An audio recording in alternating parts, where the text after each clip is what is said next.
Príjemný novembrový deň všetkým sledovateľom kanála Vladislava Spravodlivá. Dnes by som vám chcela pripomenúť udalosti 105. výročia Československa. 28.10.2023 sme sa zúčastnili týchto oslav v Prahe. Zrejme slovo oslavy nie je tým najvhodnejším, ale pri tejto príležitosti sa tam konalo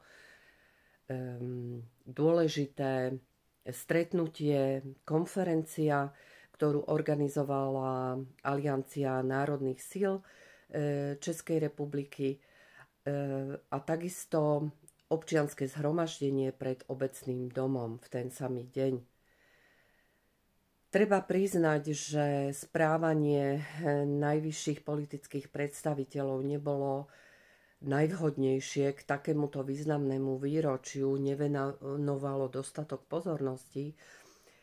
Ani médiá v Čechách, ale ani na Slovensku sa veľmi nečinili.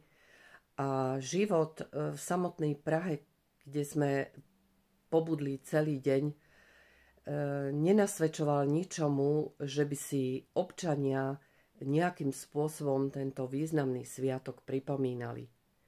Je to smutný fakt, ale je jasné, že história a dejiny sa nedajú zastaviť, tok udalostí plynie a takto to dnes máme. Takže ja by som vás chcela poinformovať, že sme sa stretli národne cítiaci a vlastenecky mysliaci ľudia a Aliancia národných síl Slovenska bola prizvaná k rokovaniam Aliancie českých národných síl, ktorá vytvorila v úspešnej komunikácii s ďalšími partnermi, politickými subjektami a občianskými združeniami Alianciu za nezávislosť Českej republiky.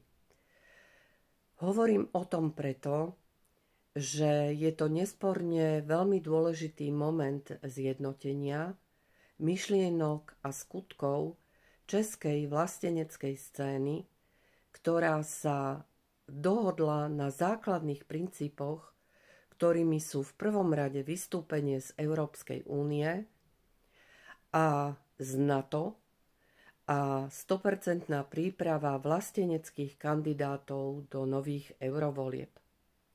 S takýmto niečím musíme súhlasiť aj my tu na Slovensku. Vieme, ako dopadli voľby, ako sa veľa malých, ale aj veľkých strán nedostalo v týchto predčasných voľbách do parlamentu.